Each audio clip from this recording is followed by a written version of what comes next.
জেনে শুনে আপনি জালেমের সহযোগী হয়ে গেলেন, জানা শোনার পরে আপনি জালেমকে সাহায্য করলেন। এলাকায় অনেক মানুষ এই সমস্ত জেলাতে যারা মেম্বার হওয়ার যোগ্যতা রাখে না, তারা এই জালেমের কাছে যে গলা গিয়ে বলছে আমি এমপি হব। হয়েছেও তা হয়নি? হয়ে কি বসেছিল? শোক পায়নি? কত কিছুর শোক তারা পেয়েছে। এই শোকগুলো কি বৈধ শোক না অবৈধ? আরো জোরে বলেন বলেন। এই অবৈধ শোক যারা পেয়েছেন, একটা ক্ষতি হবে কয়টা? এবার আপনি ঠেলা নেন। আমরা যদি এই 15 বছরে 50টা কষ্ট পেয়ে থাকি, এক একটা 70টা হলে 50টায় হয় 3500। 3500 শোক আমরা সামনে পাবো। এটা আমি বানালাম। আলাল আখিরাতু খায়রুল লাকা মিনাল উলা। হে নবী, আপনার আগের চাইতে পরে ভালো। আগে যাই গেছে, সামনে আমাদের ভালো অপেক্ষা করছে। ওয়ালা সাউফা ইউতিকা রাব্বুকা ফাতারদা। রব্বুল আলামিন বলেন, হে নবী, অবশ্যই আমি আল্লাহ আপনাকে এমন কিছু অতি শীঘ্রই দেব যাতে আপনি খুশি না হয়ে পারবেন না।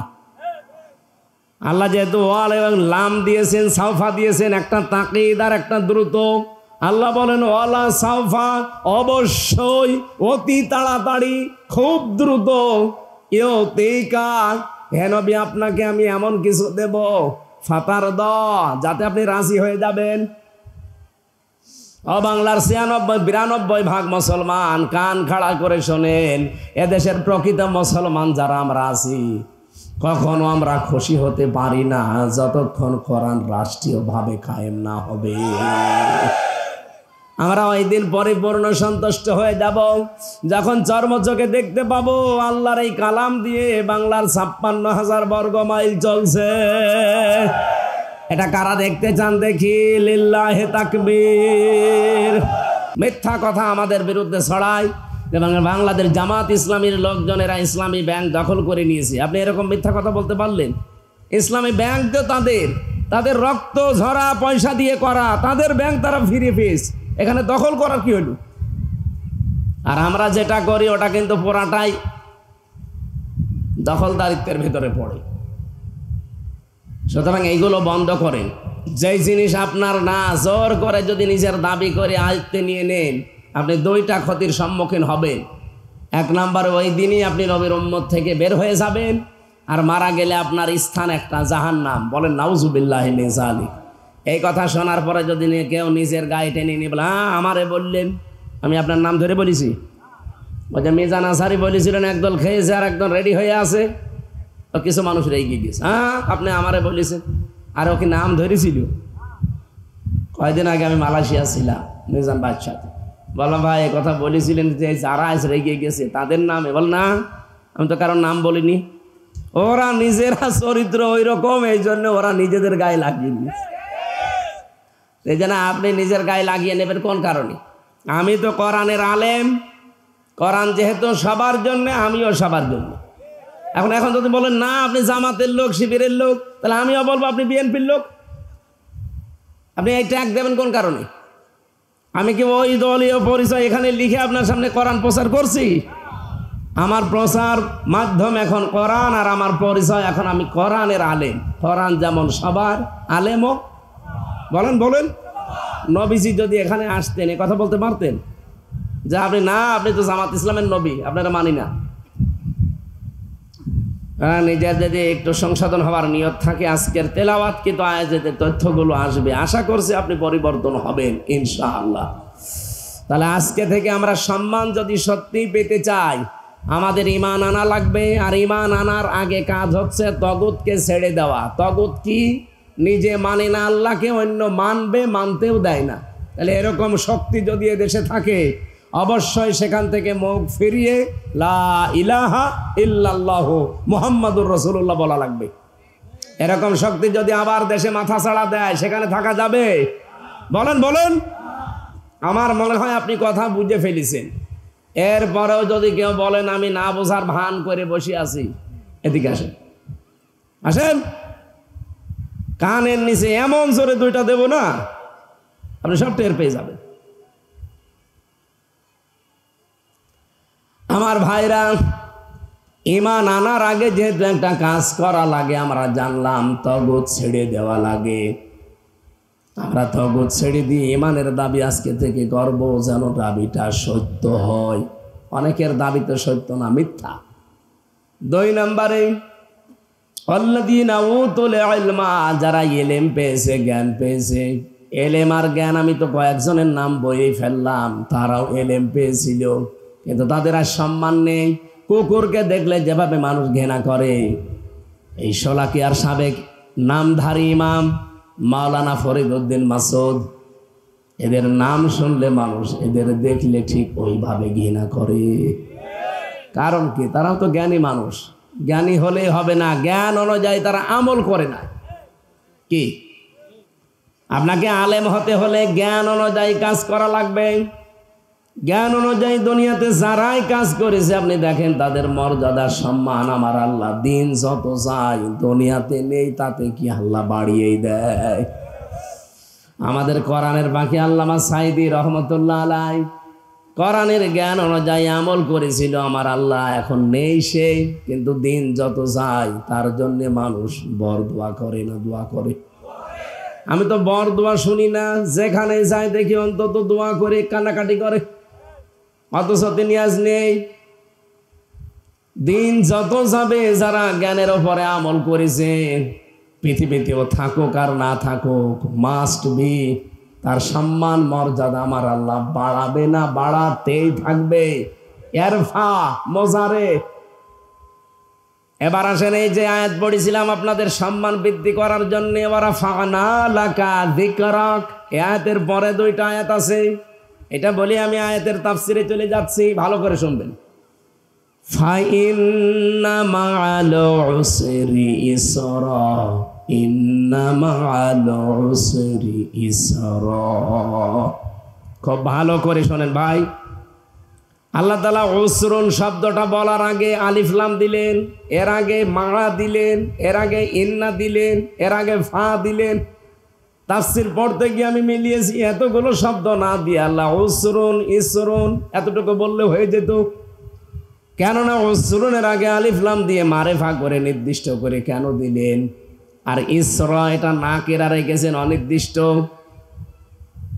যতগুলো তাফসীর আমি মিলিয়েছি আমি ক্লিয়ার হইনি, শেষে তাফসীরে ফি জিলালিল কোরআন থেকে আমার কাছে এটা ক্লিয়ার হয়েছে।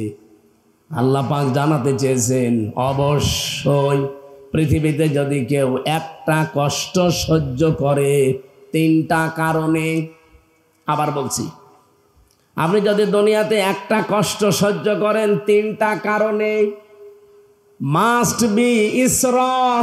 এটা যেহেতু অনির্দিষ্ট নাকেরা, মুফাসসির বলেন কমপক্ষে দুনিয়া আখিরাত মিলিয়ে আপনাকে আল্লাহ 70টা আনন্দ ভোগ করাবে। না, আপনি বোঝেননি। আমি কিন্তু প্রশ্ন করব আবার, আপনি কষ্ট ভোগ করলেই হবে না, কষ্টটা পাওয়া লাগবে 3টা কারণে। কয়টা? পৃথিবীতে অনেকেই কষ্ট পায়, কিন্তু এই 3 কারণের বাইরে। এই জন্য তাদের কষ্টের পরে যে আল্লাহ সুখ দেবে সেটা দেয় না। কি কথা বুঝতেছেন? কে বুঝলেন বলেন? কষ্ট তো হাসিনাও পেয়েছিল। কি চলে যাওয়ার দিন কি কান্নাকাটি দেখেছেন? কষ্ট পায়নি? কষ্টের পরে যে আল্লাহ বলেন ইসরা, আমি সুখ দেব, কই সে তো সুখ পায়নি। আর 8.5 মাস চলছে, দিন যত যায় তার দুঃখ তত বাড়ে। আপনি কি বুঝেছেন? হ্যাঁ, পান খেলে হবে? পান খাওয়া বন্ধ করে না দুটো। আমি আবার রিপিট করছি, আল্লাহ যেহেতু নিজে রিপিট করলেন আয়াতটা, আবার আরেকবার, ইন্না মাআল উসরি ইসরা, এক কথা 2 বার বললেন, শুধু প্রথমে ফা বেশি দিয়েছেন। একটা কষ্ট যদি দুনিয়ায় আপনার হয়, কারণ কয়টা? আরো জোরে বলেন। এই 3 কারণের বাইরে যদি কেউ কষ্ট পায়, তার জন্য পরে সুখ অপেক্ষা করছে, কথা কোরআনে নেই। কিন্তু কষ্টটা যদি 3টা কারণে হয়, অবশ্যই আপনি কমপক্ষে 70টা আনন্দ পাবেন। তাহলে 1 নম্বরে কষ্ট পাওয়া লাগবে আপনাকে আল্লাহর জন্যে, 2 নম্বরে কষ্ট পাওয়া লাগবে রাসূলুল্লাহর জন্যে, 3 নম্বরে কষ্ট পাওয়া লাগবে মানবতার জন্যে। আমি যে হাসিনার নাম বললাম এমনি বলি নাই, ও কষ্ট পেয়েছিল আগস্টের 5 তারিখে, কিন্তু আল্লাহর জন্যে, রাসূলুল্লাহর জন্যে, মানবতার জন্যে। কিসের জন্যে? ওর অপরাধের জন্যে। ও কষ্ট পেয়েছে, কিন্তু এই 3 কারণের 1 কারণে পাইনি আমরা, পেয়েছে ওর পাপের কারণে। বলেন, এই জন্য দুনিয়াতে আমরা যারা কষ্ট পেলাম, বিশেষ করে এই 15.5 বছরে যারা কষ্ট পেয়েছে রাসূলুল্লাহর জন্যে, মানবতার জন্যে, মাস্ট বি এই পৃথিবী আর আখিরাত মিলে আপনাকে আল্লাহ 70টা শান্তি সুখ ভোগ করাবে। এই 15.5 বছরে যারা 50টা কষ্ট পেয়েছেন, কয়টা বলেন বলেন না পাননি? কত মানুষ এখানেও বসে আছে 15.5 বছরে বাড়ি থাকতে পারে নাই, গাছতলায়, বাসতলায়, কবরস্থানে। কথা বলেন এখানে কত মানুষ এভাবে রাত কাটিয়েছে, তারা কষ্ট হয়নি। বছরের পর বছর স্ত্রীর কাছে যেতে পারে নাই, কোথায় আছে সে নিজেও জানে না। আপনাদের এলাকাটাও তো আছে। আপনি খুলনা বিভাগের সাতক্ষীরায় যান, বুলডোজার দিয়ে বাড়ির পরে বাড়ি তারাই 15.5 বছরে হাজার হাজার ইসলামী আন্দোলন যারা করে তাদের বাড়ি ঘর মাটির সাথে মিশিয়ে দিয়েছে। আল্লাহ ঠিক যেন ওইটা উল্টিয়ে 2025 সালের ফেব্রুয়ারির 5 তারিখে আযাবুল বুলডোজার নাসিল করেছিল। ওরা ভেঙেছে সাতক্ষীরায়, আর আযাবুল বুলডোজার সর্বপ্রথম ভাঙা আরম্ভ হয়েছে 32 নম্বর। এটার নাম হচ্ছে আযাবুল বুলডোজার। নাম কি? আযাবুল বুলডোজার। ওই দিন যারা একটু মাথা ছাড়া দিয়েছিল তাদেরটাও আযাব নাজিল করেছে। আমার কুষ্টিয়ার হানিফ সাহেবের বাড়ি তো আগস্টের 5 তারিখে বিকালবেলা মাটির সাথে মিশিয়েছে, যতটুকু 2-1টা ছিল এই ফেব্রুয়ারির 5 তারিখে আরো মিশিয়ে দিয়েছে। আমি চিন্তা করেছি এই আয়াতটা নিয়ে যে দুনিয়াতে সত্যি যারা কষ্ট পাবে ইসলামের জন্য একটা, তাকে আল্লাহ 70টা সুখ ভোগ করাবে।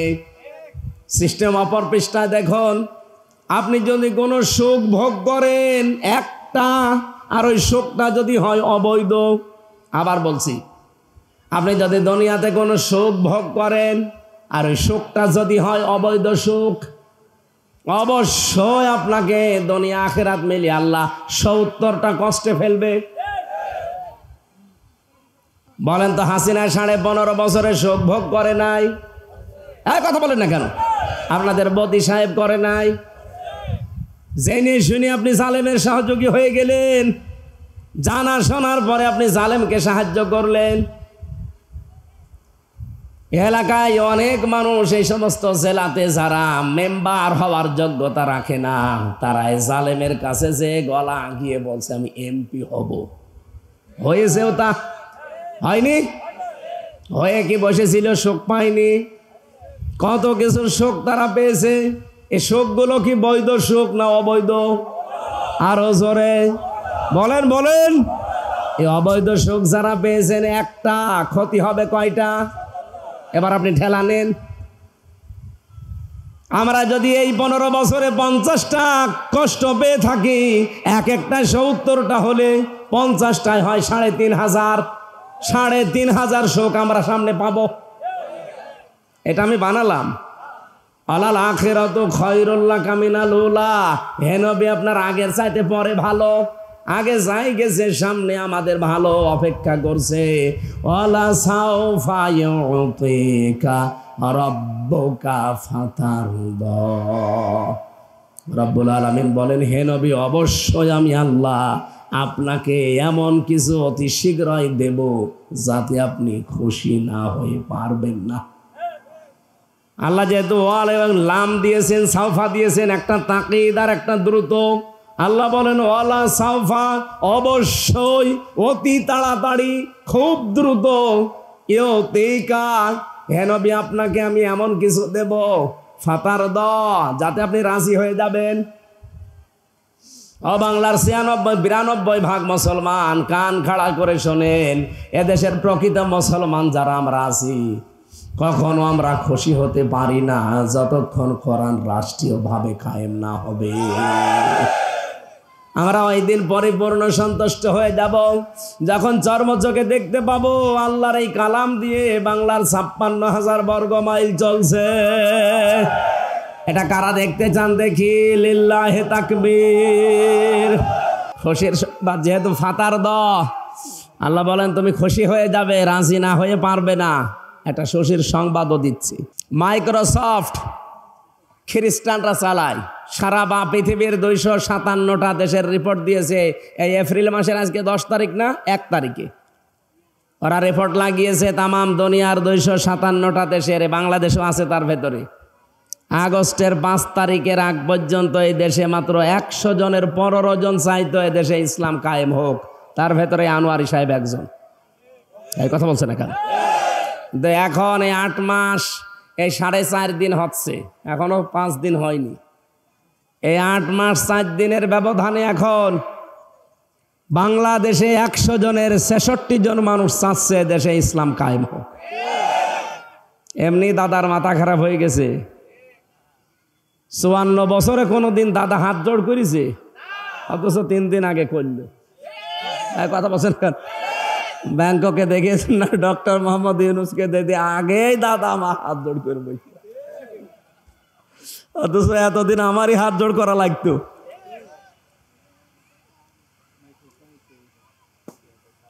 এমনিতে এটা করে নাই, করেছে বাধ্য হয়ে, বাস্তবতাও দেখছে। এই জন্যই তো এখন ধোয়া তুলেছে যে এই দেশে জঙ্গি মাথা ছাড়া দিয়ে উঠতে। ও ডোনাল্ড ট্রাম্প, আপনি তাড়াতাড়ি করেন কিছু না কিছু, কি করবে? অর্থাৎ একটা মাতাল। ট্রাম্প কি মাতাল? ফিলিস্তিনের এই দুর্দশার জন্য ট্রাম্পও দায়ী। এক কথা বলেন না কেন? এই মাতালটার যদি মাথা ঠিক হয়ে যেত, ফিলিস্তিনও স্বাধীন হয়ে যেত। কারণ তামাম দুনিয়ার মুসলমানেরা একটু যদি হুঙ্কার দিতে পারত। এই ট্রাম্পকে এখন মোদি সাহেব এইটাই বোঝাচ্ছে, দেখেন এই দেশে জঙ্গি ভরে যাচ্ছে, মৌলবাদ বেড়ে যাচ্ছে, এদিকে দেশে সংখ্যালঘু নির্যাতন বেড়ে যাচ্ছে। এটা যে দাহা মিথ্যা কথা, তামাম দুনিয়ার এই রিপোর্ট যারা দিচ্ছে আন্তর্জাতিকভাবে, তারা এখন দেখতে পাচ্ছে না। আগস্টের 5 তারিখে এই বাংলাদেশ নিরাপদ হচ্ছে ইসলামপন্থীদের হাতে। এই কথা বলেন না কেন? এই 8 মাস 4 দিন হয়ে গেল, একটা মন্দির কোনো জায়গায় ভেঙেছে? বলেন। কারো বাড়ি ঘরে আগুন লেগেছে? অথচ 15.5 বছরে কত নাটক আমরা দেখলাম। এই 8 মাস 5 দিনে আজ পর্যন্ত একটা জঙ্গিও ধরা পড়লো না। আর ও যদি এখন থাকতো, এই 8 মাসে মনে হয় 8,000 শুধু জঙ্গি ধরত। পোড়াটা নাটক। আমি নিজেও তো জঙ্গি মামলা দিয়েছিল, আমারে দিয়েছিল আনসারুল্লাহ বাংলা টিমের প্রধান। বলছে কি সে? বলছে আমরাও জানি না, কিন্তু আপনি প্রধান। আমি জেলখানার ভেতরে একজনকে পেয়েছিলাম, মনে হচ্ছে আল্লাহ দলের প্রধান আব্দুল মতিন, 18 বছর জেলে। আমি ওনারা একদিন বললাম যে ভাই, আপনি আল্লাহ দলের প্রধান, আপনি সভাপতি, সেক্রেটারি কে? বলছে আমার ছেলে। ও সভাপতি ও ছেলে সেক্রেটারি, দেশে আর কেউ নেই। এই হচ্ছে জঙ্গি। কিচ্ছু নেই, এগুলো কয়েকটা আছে উগ্র, এই তাছাড়া জঙ্গি বলে কিছু নেই। সবগুলো ওদের ইসলামকে ঘায়েল করার নাটক, অন্য কাউকে কিন্তু ধরতো না। দেখেন এই দেশে জঙ্গি বলে চালিয়ে দিতে হয় একামতে দিনের নেতা কর্মী এরা, আর খুব খুব অল্প কিছু ধরেছিল কওমি মাদ্রাসার কিছু আলেমদের। যাতে মাতাল হলো তাহলে ঠিক ছিল। আমার ভাইরা, আমি যে কথা তুলেছিলাম, এখন থেকে যদি সত্যি একটা সুখ আপনি ভোগ করে থাকেন অবৈধভাবে, এক একটা সুখের কারণে কমপক্ষে আপনাকে 70টা দুঃখ ভোগ করা লাগবে। এ কথা কার? মিথ্যা হওয়ার সম্ভাবনা আছে? বলেন তো, পরকীয়া প্রেম যারা করে সুখ পায় না, শান্তি পায় না? এই সুখ কি বৈধ সুখ না অবৈধ? এরকম অবৈধ সুখে আছেন কারা? হাত তোলেন তো। এই এলাকায় এসব নেই, আলহামদুলিল্লাহ। যাক, ভালো তো, পরকীয়া প্রেম এ জেলায় নেই, কালকেই পত্রিকা দিয়ে দেব। না সত্যি কি এরকম নাকি? না ভালো। আপনারা তো সব ইয়াবার উপরে থাকেন অল টাইম। বাবা শাহজালাল আমার আসার সময় আজকে প্রশাসন ধরেছিল গাড়ি, বলছে হুজুর ওয়াজ করতে যাচ্ছে, ইয়াবার কথা বলবেন, এই এলাকায় এগুলো খুব বেশি চলে। এই জিনিস যারা খান, যারা নিয়ে আসেন, দেখো অবৈধ সুখ যারা পাচ্ছেন পরকীয়া প্রেমের দ্বারা, অথবা অনেকের লাইন আছে ভাবির সাথে, প্রতিবেশীর স্ত্রীর সাথে, থামা লাগবে আপনাকে। এই অবৈধ লাইনে যদি সুখ পান একটা, কষ্ট পাবেন কয়টা? আরো জোরে। এগুলো পেতে চান? আল্লাহ আমাদেরকে আয়াত দুটো বাস্তব জীবনে অনুধাবন করার তৌফিক দিন। আর যারা আশায় আছেন যে বুবু চট করে চলে আসবে, এগুলো ডাহা মিথ্যা কথা। কারণ এক একটা অবৈধ সুখ ভোগ করার কারণে তার কপালে এখন ৭০টা করে দুঃখ আল্লাহ দেবে। আর আল্লাহর কথা আল্লাহ মিথ্যা প্রমাণ করবে? মাস্ট বি, আল্লাহ দেখাবেই। এই জন্য আগস্টের ৫ তারিখের পর থেকে এই ৮.৫ মাসে প্রায় ২৭ বারের ওপরে এই দেশকে অশান্ত করার চেষ্টা চালিয়েছিল, একবারও হয়নি। কারণ এগুলো সব আল্লাহ কন্ট্রোল করছে। না, তোর যা অপরাধ, তোর এক একটা অপরাধের শাস্তি হবে ৭০টা। আগে তোর হয়ে যাক, তারপরে চট করি। ও এখনই বলছে চট করি। আর এই চট করে শোনার পরে অনেকে বুকে সাহস সঞ্চার করে। কালকে ঢাকা মিরপুরে পিটানি খেয়েছে, চোর তো মানুষ কি মারা মারে, ওরে আরো বেশি মেরিস।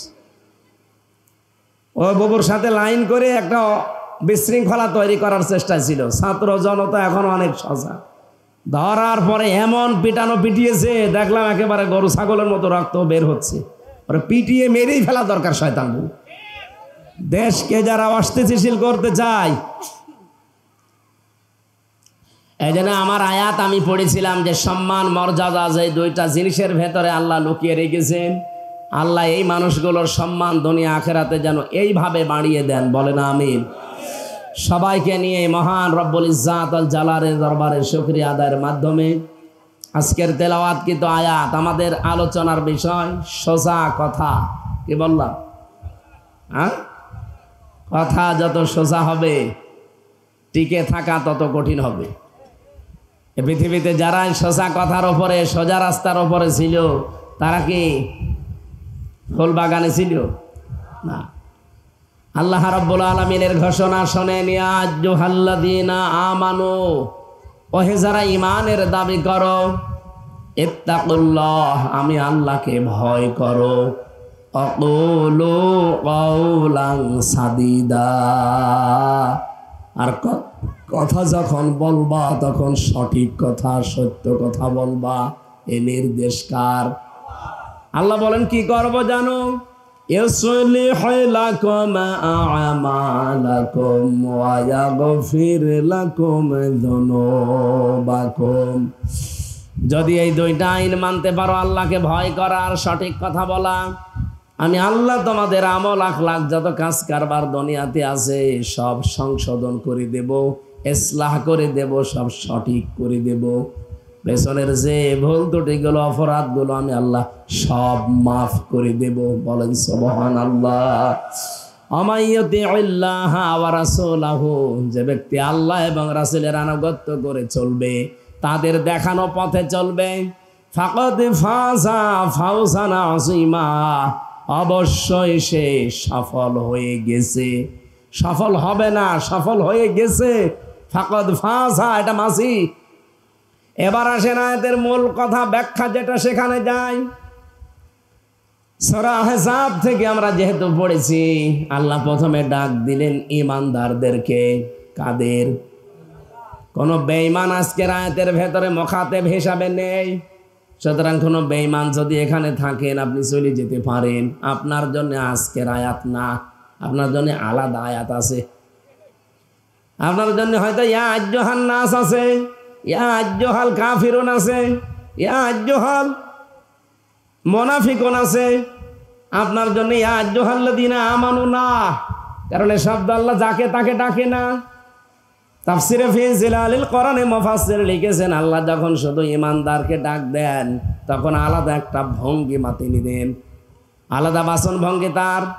এ কোরআনে আল্লাহ পাক এই আয়াতটা দিয়েছেন 89 জায়গায়, ইয়া আইয়ুহাল্লাযীনা আমানু, বলেন আল্লাহু আকবার।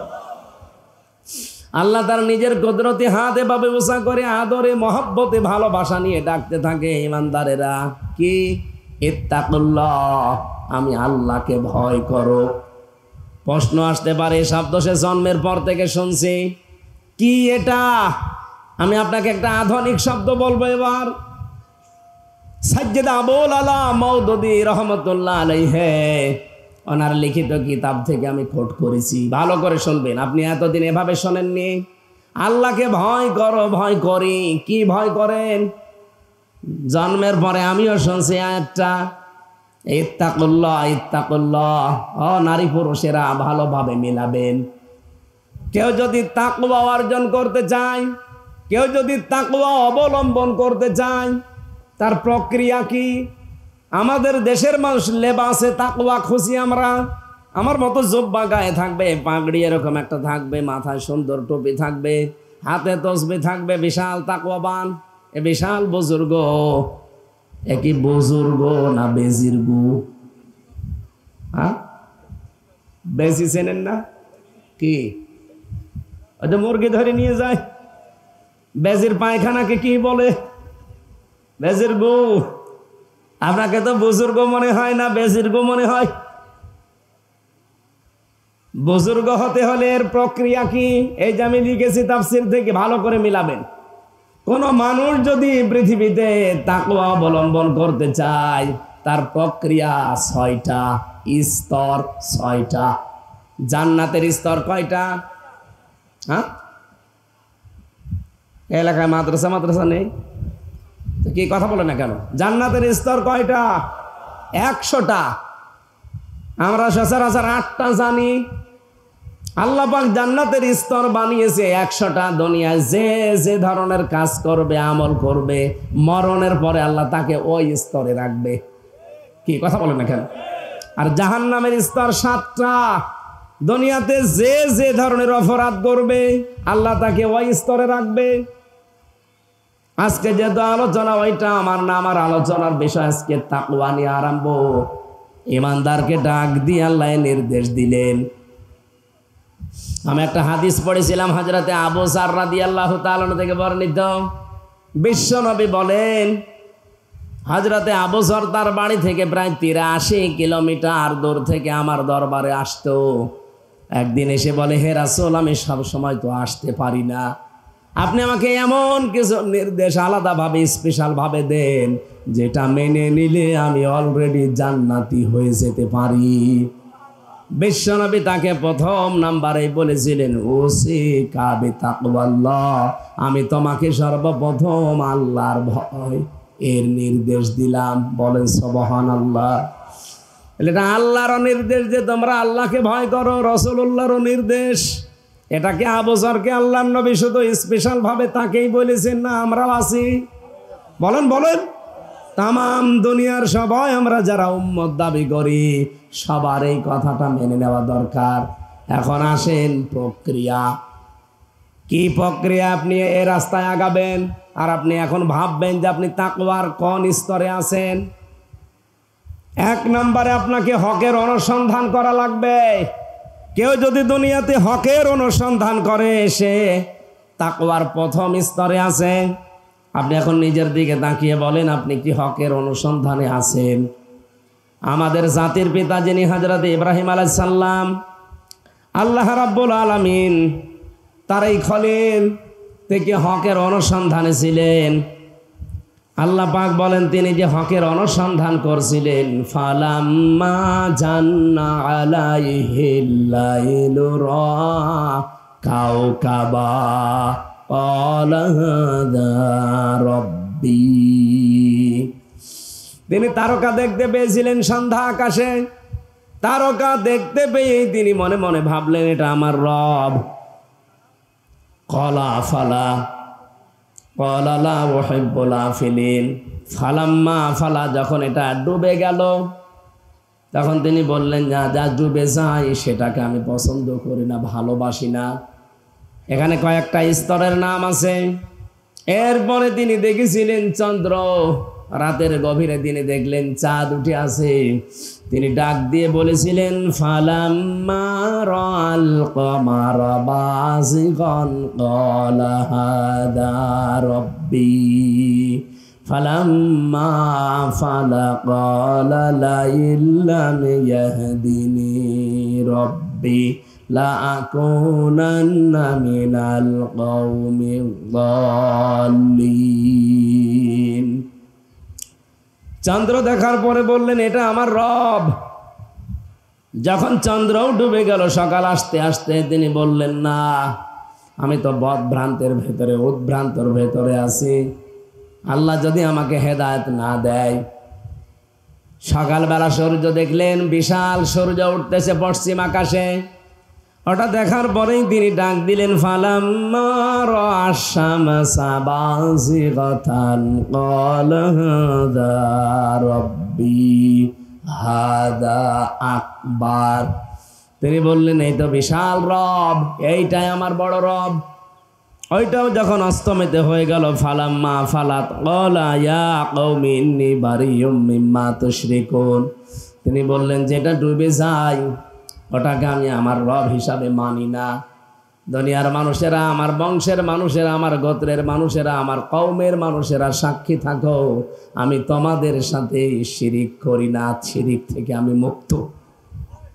এবার ঘোষণা দিয়ে দিলেন সবার সামনে দাঁড়িয়ে, ইন্নী ওয়াজ্জাহতু ওয়াজহিয়া লিল্লাযী ফাতারাস সামাওয়াতি ওয়াল আরদা হানিফা ওয়া মা আনা মিনাল মুশরিকিন। হযরত ইব্রাহিম ওই দিন বলেছিলেন, আমি তোমাদের সবার দিক থেকে মুখ ফিরিয়ে নিলাম, ওই আল্লাহর দিকে আমার মুখমণ্ডল ঘুরিয়ে দিলাম, যিনি আসমান আর জমিনের উদ্ভাবক। একনিষ্ঠভাবে আমি ফিরে এসেছি হানিফা। আমি লোক দেখানোর জন্যে, রিয়ার জন্যে না। কে কি বলবে ওদিকে আমি তাকাইনি, আমি সত্যি আল্লাহর দিকে একনিষ্ঠভাবে ফিরে এসেছি। ওমান আমিনাল মুশরিকিন, আর আমি কিন্তু মুশরিক না। আমি কি না? আরো জোরে বলেন, আরো জোরে বলেন। এই কথাটা বলে তিনি শেষ করে দেননি। এইবার যে আয়াত পড়বো এইটাই আমি বাংলাদেশের সাথে মিলাতে চাই। আমাদের জাতির পিতা হযরত ইব্রাহিম, তিনি হক অনুসন্ধান করে করে পেয়েছিলেন।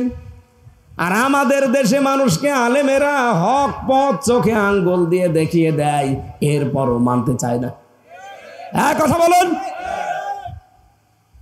হযরত ইব্রাহিম ওই দিন ডাক দিয়ে বলেছিলেন, হাজ্জাহু কওমুহু ক্বালা তুহাজ্জুনি ফিল্লাহি ওয়া ক্বাদ হাদান ওয়ালা খাফু মা তুশরিকুনা বিহি ইল্লা আইয়াশা রাব্বি শাইআ ওয়াসিআ রাব্বি কুল্লা শাইইন ইলমা আফালা তাতাযাক্কারুন। তার জাতির লোকদেরকে বলেছিলেন, হাজ্জাহু কওমু, যখন তার জাতির লোকেরা তার সাথে ঝগড়া আরম্ভ করেছিল, তারা নিজেরা শিরিক করে, ফেরাউনের বানানো আইন মেনে, নমরুদের বানানো আইন মেনে চলে। মানুষের তৈরি করা আইনগুলো তারা প্রতিষ্ঠার জন্য চেষ্টা চালায়। আর ইব্রাহিম আলাইহিস সালাম হক অনুসন্ধান করে যখন পেয়ে গেলেন, তখন তিনি এই হককে 2 নম্বরে কবুল করে নিলেন। শুধু কবুল করে শেষ করেননি, এটা তিনি প্রচার আরম্ভ করলেন। এদিকে তাকান, হক অনুসন্ধানের প্রক্রিয়া। আপনি যে তাকওয়ার কোন পর্যায়ে আছেন, আপনি প্রথমে বুঝবেন যদি হক অনুসন্ধান করার তালে থাকেন সব সময়, যে কোথায় হক পাওয়া যায়। এই বাংলাদেশে আজ হক অনুসন্ধান করা বড় সহজ না কঠিন? সবচাইতে বড় কঠিন। সবাই তো বলে আমরা হক, আট রসিয়ে বলে আমরা হক, দেওয়ান বাগির মতো ভণ্ড বলে আমরা হক, এমনকি মাঝ ভান্ডারী, নজিবুল বশর, ও কিন্তু এতদিন হক বলি চলতো। সারা পৃথিবীতে যে যে দলে আছে মিনাল্লাযীনা ফাররাকু দীনাহুম ওয়া কানু শিয়া কুল্লু হিজবিন বিমা লাদাইহিম ফারিহুন। হে নবী, দেখবেন পৃথিবীতে যে যে দলে আছে ওই দলের কর্মসূচি নিয়ে আনন্দে আছে যে আমি সঠিক আর ওগুলো সব ভুয়া। সবাই তো হকের দাবি করছে। হক অনুসন্ধান করে জাতির পিতা ইব্রাহিম নবী যেভাবে বের করেছিলেন, আমাদেরও এরকম কিছু করার দরকার নেই। যদি হক আপনি পেয়ে যান, এদিকে তাকান, যদি সত্যি হক আপনি পেয়ে যান, হক পায় কারা? যারা অনুসন্ধান করে। এবং হক কারা? সারা বালাদের ভেতরে আপনি 5টি কর্মসূচি দেখবেন।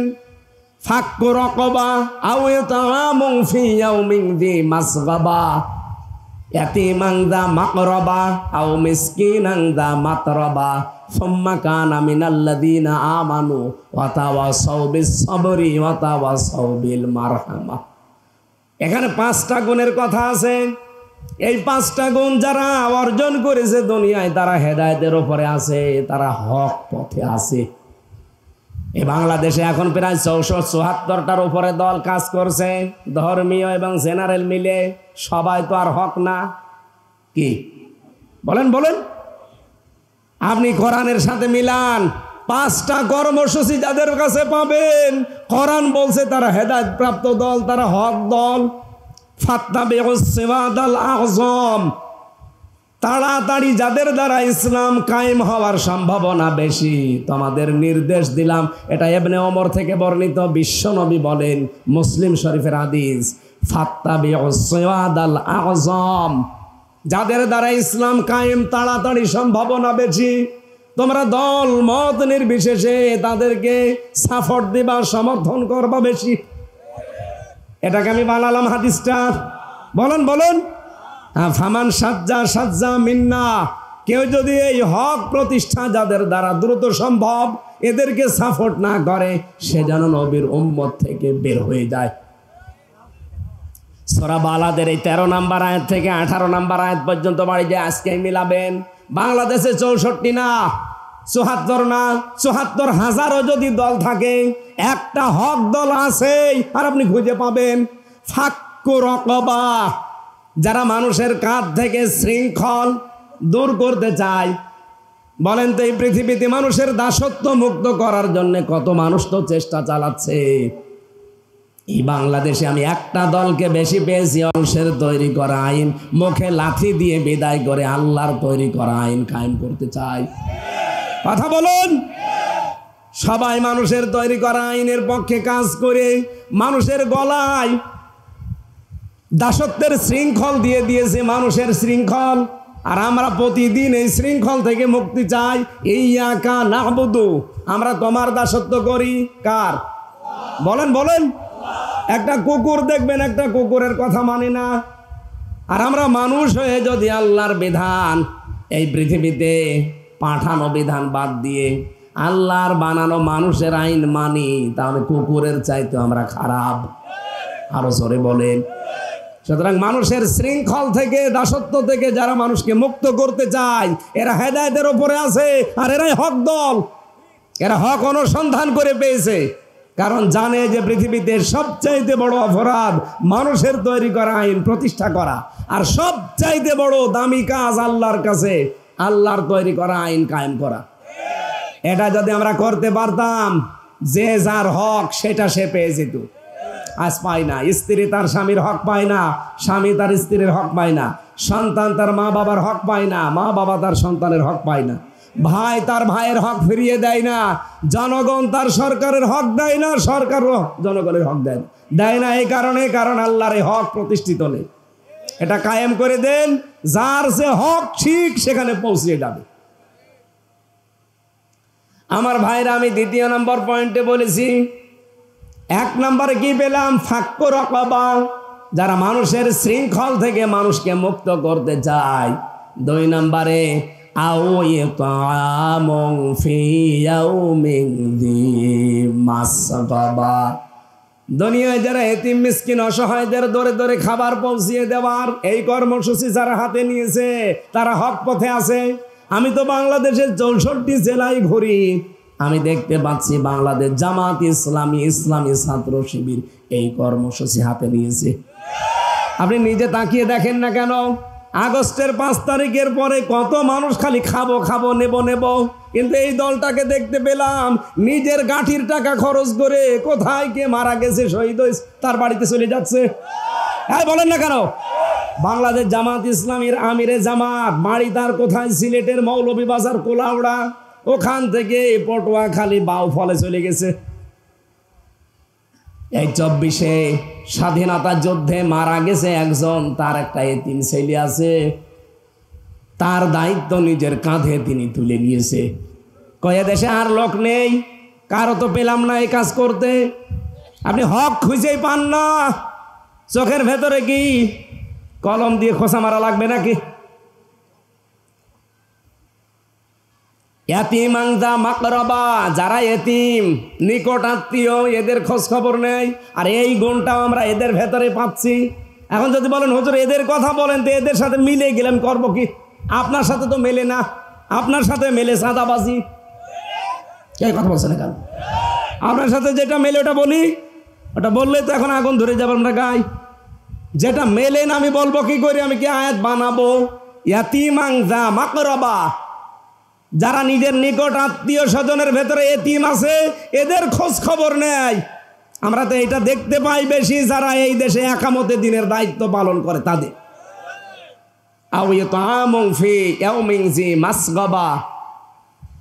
চার নম্বরে যে মানুষগুলো দুনিয়ার ময়দানে ধুলি মলিন মাতরবা, ধুলি মলিন যারা অসহায় এরকম মানুষের খোঁজ খবর নেয়, এদের অভাব যারা দূর করে দেয়। আমিরে জামাত ডাক্তার শফিকুর রহমান হাফিজাহুল্লাহর এই কাজটা সারা বিশ্বে প্রশংসিত। উনি মেতরকে পর্যন্ত, ওই যে পায়খানা সাফ করে, এই মেতরকে তিনি কোলে আটকিয়ে বুকে জড়িয়ে নিয়েছে। মেতররা আশ্চর্য হয়েছে, আপনি এত বড় একজন মানুষ, আমরা তো নিজেদেরকে মানুষই মনে করি না, আর আপনি আমাদের বুকে জড়িয়ে নিতে চান। উনি বলেছিল আপনারা তো এই পৃথিবীর শ্রেষ্ঠ মানুষ, কারণ আপনারা কাজ করে খান। এই কথা বলছেন না কেন? আল কাসিব হাবিবুল্লাহ, যারা কাজ করে খায় ওরা আল্লাহর বন্ধু। সুবহানাল্লাহ বলতে পারেন না?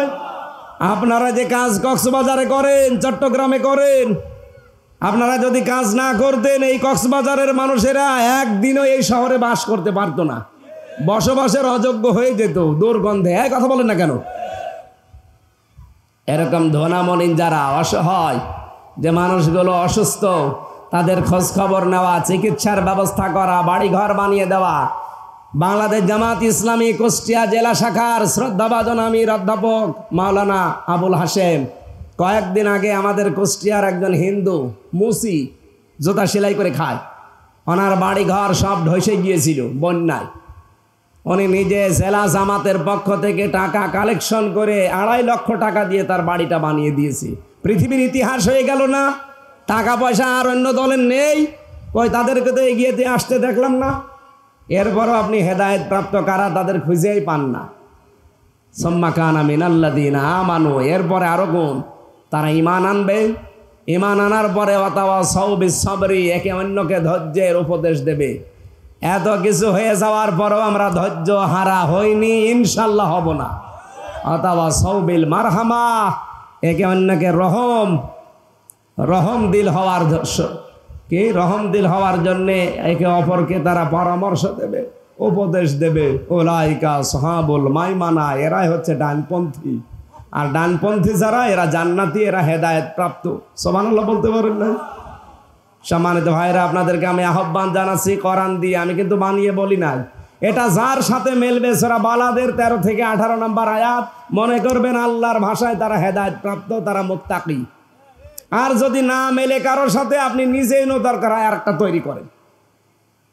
এই জন্য হকের অনুসন্ধান যদি করতে থাকেন, আপনি হেদায়েতের 1 নম্বরে মুত্তাকির প্রথম স্তরে আছেন। হেদায়েত যদি পেয়ে যান, আপনাকে ওটা আবার কবুল করা লাগবে, গ্রহণ করা লাগবে। অনেকে পাওয়ার পরেও নিতে চায় না। 3 নম্বরে ওটা প্রচার করার দায়িত্ব নেওয়া লাগবে আপনাকে। 4 নম্বরে হকের উপরে আপনাকে দৃঢ় থাকা লাগবে। এইটা বড় কঠিন। অনেকে আমরা হক অনুসন্ধানও করি, এটা কবুলও করি, এটা আমরা প্রচারও করি কম বেশি, কিন্তু হকের উপরে টিকে থাকার যখন সময় আসে তখন দেখি অনেকেই ঈমান বেশি দেয়। কথা বলছেন এখন? আমি জেলখানায় 3টা বছরে জনাব এটিএম আজহারুল ইসলামকে মাঝে মাঝে আমারে বলতে শুনতাম, হামজা আমার জন্য দোয়া করো, আমি যেন হক পথ থেকে পিছলে পড়ে না যায়।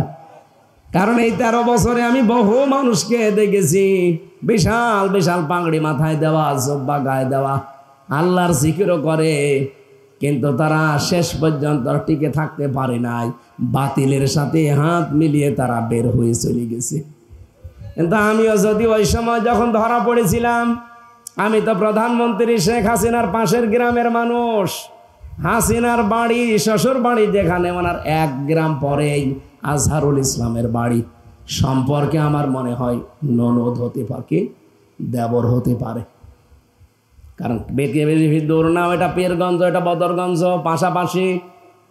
ওই সময় যা বলেছিল আমাকে, আমি যদি মেনে নিতাম আমার এই 13 বছর জেলে থাকা লাগতো না, ওই দিনে আমি বের হয়ে মুক্ত জীবনে বেরিয়ে বেড়াতে পারতাম। আমি নিজেও দেখেছি বহু আলেম 24 ঘন্টা দেখতাম জব্বা গায়ে দিয়ে, পাগড়ি মাথা থেকে খোলে না, কিন্তু কিছুদিন পরে যখন আযাব বেড়ে গেছে জেলখানার ভেতরে, আযাব বোঝেন, জেলখানায় দিলে তো হয় না, জেলের ভেতরে জেল, তার নাম সেল, ওর ভেতরে আরেক সেল, তার নাম কন্ডেম সেল, ওর ভেতরে আরেকটা সেল আছে, তার নাম কবর সেল। এই জায়গায় 24 ঘন্টা রেখে আপনাকে তালাবদ্ধ করে রাখবে, কোনো যোগাযোগ নেই বাইরে। এরকম কঠিন পরিস্থিতিতে ওনাকে রেখেছিল। আমার সাথে প্রায় 76 জন আলেম ছিল। কত আলেমকে আমি আল্লাহকে পর্যন্ত ভুল ধরতে দেখলাম, বলছে আল্লাহ আর কতদিন, তুমি কি কিছু করবা না? অথচ মাত্র 3-4 মাস হয়েছিল, তাই তারা পাগল হয়ে গেছে।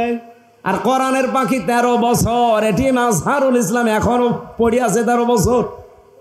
তারা বিরক্ত হয়নি, আমাকে আরো উপদেশ দিত যে শক্ত থাকা লাগবে, এই যে বইটা পড়ো। আমাকে মাঝে মাঝে বই দিত, প্রোডাক্টিভ মুসলিম, কারাগারে রাত দিন, জয়নাব আল গাজালির। যখন মানুষ হিসাবে একটু খারাপ লাগতো, বইটা পড়লে আবার ঈমান শক্ত হয়ে যেত। একজন মেয়ে লোক জয়নাব আল গাজালি ইসলামের জন্য, ঈমানের জন্য যা করেছে, আমরা 100 পুরুষ মানুষও পারি না। আমার বোন আসিয়া সিদ্দিকা, ডক্টর আফিয়া সিদ্দিকা এখন এই পরীক্ষা দিচ্ছে আমেরিকার জেলখানায়। হাফেজা ডক্টর আফিয়া সিদ্দিকা, আমাদের মুসলিম বোন, উনি জেলখানার ভেতরে এই বিশ্ব নবীকে স্বপ্ন দেখেছে। বাংলার মুসলমানেরা, যেটা বোঝাতে যাচ্ছি, হকের উপরে দৃঢ় থাকা, টিকে থাকা, এটা কিন্তু বড় কঠিন বিষয়। আমি কাছ থেকে দেখেছিলাম, এই জন্য বলছি। শহীদ আব্দুল কাদের মোল্লা রহমতুল্লাহ আলাইহে জীবন শেষ হয়ে গেছে, তারপরও তিনি হক ছেড়ে দেয়নি, তিনি টিকে ছিলেন। তার একটা চিঠি ভাইরাল হয়েছিল, তার স্ত্রীর নাম তিনি ডাকতেন আদর করে পিয়ারি বলে, পিয়ারি। চিঠিটাই লেখা আছে, পিয়ারি যেদিন দেখা করতে যাবে সর্বশেষ, ওই দিন ওনাকে সাক্ষাতে নিয়ে গেছে, যে দেখে মাগরিবের পরে উনি চা খাচ্ছে। বলছে, ও গো তুমি এখন অসময় চা খাও?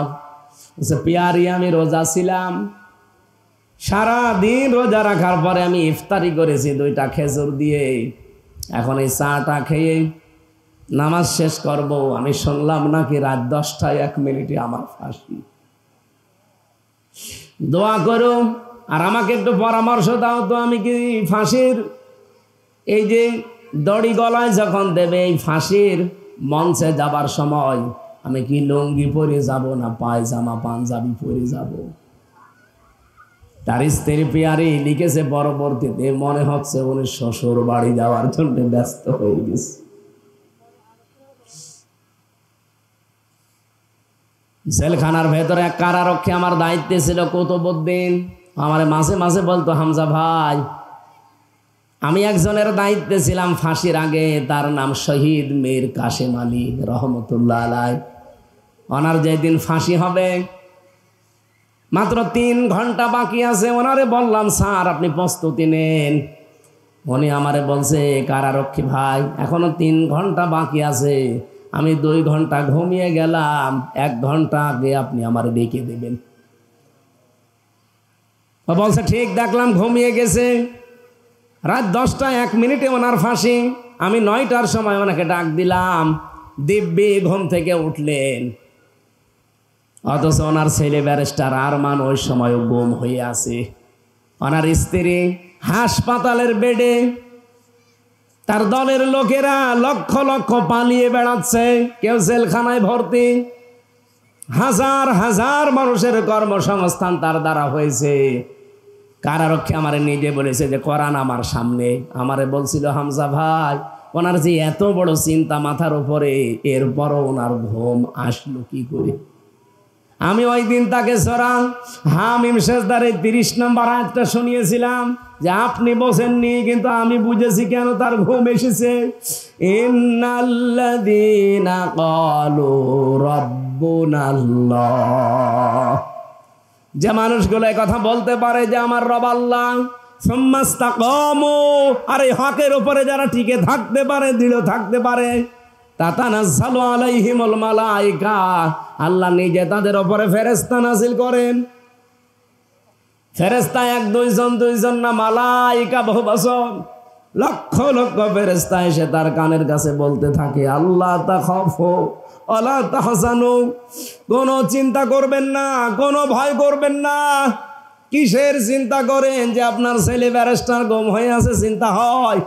আপনার স্ত্রী হাসপাতালের বেডে কাতরাচ্ছে, আপনার কষ্ট হয়। আপনার দলের লোক পালিয়ে বেড়াচ্ছে, আপনার চিন্তা হয়। কোনো চিন্তা নেই, কোনো টেনশন নেই। এগুলোর সব দায়িত্ব আল্লাহ নিজের হাতে তুলে নিয়েছে। আবশিরু বিল জান্নাহ, ওই যে জান্নাত দেখা যাচ্ছে ওর সুসংবাদ নেন। আল্লাতী কুনতুম তুআদুন, যার ওয়াদা আল্লাহ করেছিলেন।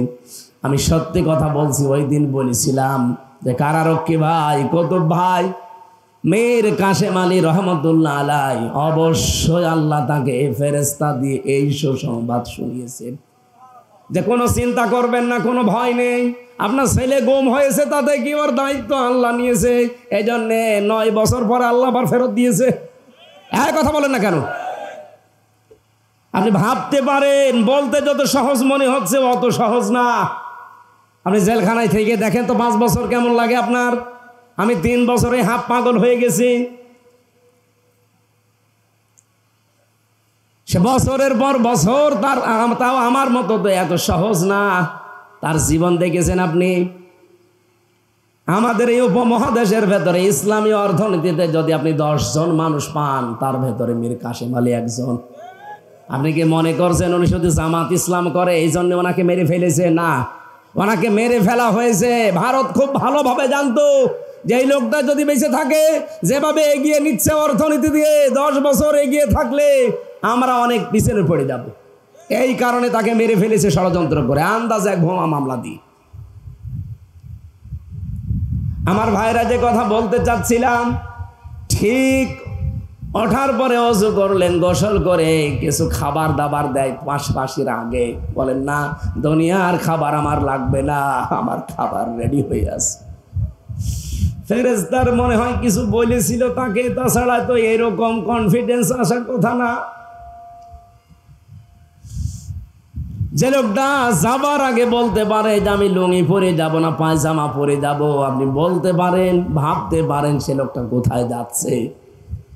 অবশ্যই কিছু না কিছু সে দেখেছিল। আল্লাহর কোরআনে এই কথা, আল্লাহ কি সুম্মাস্তাকামু, যারা টিকে থাকতে পারবে হকের উপরে, আমার আল্লাহ তাদেরকে এই সুসংবাদগুলো দেবে। 4 নম্বরে পেয়েছি, শুধু টিকে থাকলে হবে না, 5 নম্বরে হক আপনাকে কায়েম করা লাগবে।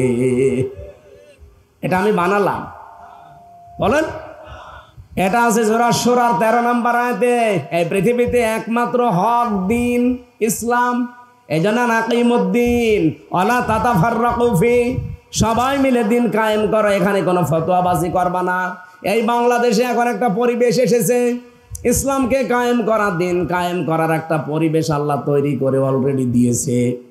চরমনায়ের পীর মুফতি সৈয়দ রেজাউল করিম হাফিজাহুল্লাহ গতকালকেও বলেছে, আমরা এই দেশে বহু মানুষের শাসন দেখেছি, এবার আমরা ইসলামের শাসন দেখতে চাই, সবাই মিলে আমরা ইসলামের এক বাক্স দিতে চাই। এই জায়গায় যদি কোনো মানুষ ফতোয়াবাজি করে যে না এটা গণতন্ত্র, এটা অমুক অমুক, না, ফতোয়াবাজি এই জায়গায় করলে সেটা জানবেন ইসলামের এবং দেশের শত্রু, পিটিয়ে ওরে একেবারে আলু ভর্তা বানিয়ে ফেলবেন। কিছু শয়তান এখনো দেখছি মাথা ছাড়া দিচ্ছে। সেদিন সিলেটে 3 কোটি টাকা ওই আওয়ামী লীগের কাছ থেকে খেয়ে ফতোয়াবাজি করেছে যে জামাত ইসলাম ওদের আকীদা ঠিক নেই। পরে একজনকে ধরেছে, 12 জনের ভেতরে একজনকে ধরেছে, এমন পিটানো পিটিয়েছে, বলছে আমারে পিটাবেন না, আমি সব বলে দিচ্ছি। যে কি করেছিস বল? বলছে এই ফতোয়াবাজি করার জন্য আমাদের 3 কোটি টাকা দিয়েছে আমাদের নেতারা, এই কারণে এই কথাগুলো বলছিলাম। যারা এরকম মাথা ছাড়া দিয়ে উঠবে, বুঝবেন পেছনে কোনো দুর্বিসন্ধি আছে। আমি ওনাদেরকে পরের দিন বলেছিলাম, যাক ফতোয়া দিয়েছেন দেন, অন্তত টাকাগুলো তো হালাল হয়েছে। এরকম বিভিন্ন জায়গায় টাকা খাবেন, ফতোয়া দিয়ে হালাল করে নেবেন না। সামনে হক কায়েম করার একটা পদ্ধতি আল্লাহ আমাদেরকে একটা পরিবেশ তৈরি করে দিয়েছে। এখনো যদি আপনি সুযোগ হাতছাড়া করে ফেলেন, 100 বছরে এই সুযোগ আর আসবে না। আন্তর্জাতিক যত চাপ আছে ইনশাল্লাহ আমরা আল্লাহকে রাখবো। আল্লাহুম্মা ইন্না নাজআলুকা ফি নুহুরিহিম ওয়া নাউযু বিকা মিন শুরুরিহিম। অবশ্যই আমার আল্লাহ এই ষড়যন্ত্রের মোকাবেলায় আল্লাহকে আমরা রেখে দিয়েছি, উনি যথেষ্ট। তো ভেতরে ভেতরে যে কাজ আছে এগুলো আমাদের করা লাগবে। 6 নম্বরে হক কায়েম হলে আপনাকে সাহায্যকারী হওয়া লাগবে। এইটা সামনে আসতেছে, এগুলো প্রক্রিয়া বললাম। হক এই পৃথিবীতে যদি কেউ তাকওয়া অবলম্বন করতে চায়, এই 6টা প্রক্রিয়া। আপনি এখন বলেন আপনি কোন ধাপে আছেন? আপনি কি অনুসন্ধানে আছেন? আপনি কি কবুল করার আছেন? প্রচারে আছেন, টিকে আছেন, নাকি হক কায়েমের পথে আছেন? না হক কায়েম হলে সাহায্য করবেন বলে মন স্থির করেছেন? বলেন কোনটায় আছেন আপনি এখন? নিজে যেটায় আছেন হকের ওই প্রক্রিয়ায় আছেন আপনি। এইভাবে তাকওয়া অর্জন যদি আমরা এই পথ অবলম্বন করতে পারি, ওয়াকুলু কাওলান সাদীদা, আর কথা বললে সত্য কথা বলা লাগবে। অন্য আয়াতের ভেতরে আমি ব্যাখ্যা পেয়েছি, ইয়া আইয়ুহাল্লাযীনা আমানুত্তাকুল্লাহা ওয়া কুনু মা'আস সাদিকিন। হে ঈমানদারেরা, আল্লাহকে ভয় করো আর সত্যবাদীদের সঙ্গী হয়ে যাও। সত্যবাদী মানে শুধু সত্য কথা বললেই মানুষ সত্যবাদী হয় না। সত্যকে সত্য জানার পর যারা দ্বিধাহীন চিত্তে মেনে নিতে পারে, এই মানুষগুলোকে বলা হয় সাদিকিন। যেমন হযরতে আবু বকর সিদ্দিক, যেটা আবু জেহেল বিশ্বাস করে নাই আর উপহাস করেছিল, অথচ হযরতে আবু বকর কথাটা শোনার পরেই বলেছিলেন, হে নবী এই কথাগুলো কি ঠিক? বিশ্ব নবী বললেন হ্যাঁ।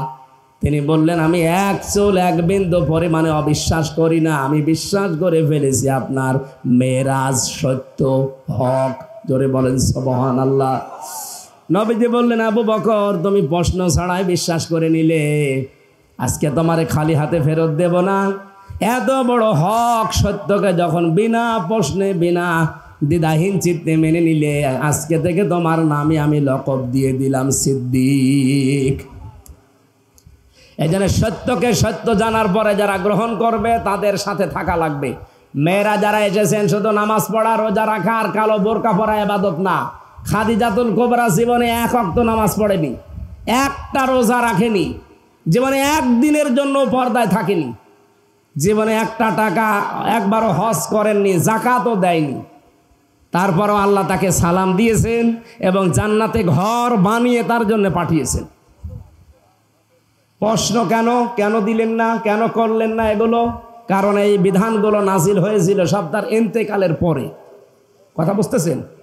এই যে নামাজের, রোজার, পর্দার, হজের, জাকাতের এই বিধান সব নাজিল হয়েছিল তার ইন্তেকালের পরে, এজন্য উনি সুযোগ পাননি। তারপরও তাকে আল্লাহ সালাম দিয়েছেন, জান্নাতে ঘর বানিয়ে সুসংবাদ দিয়েছেন। একটা কারণ পেয়েছি, তার পুরা জীবনে আমি কয়েকবার পড়ে পেয়েছি একটাই কারণ, জীবনে কোনোদিন সাংসারিক আল্লাহর নবীর মনে তিনি কোনোদিন কষ্ট দেননি।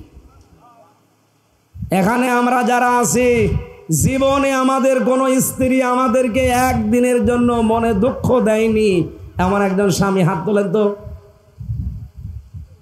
এই একজন, আলহামদুলিল্লাহ।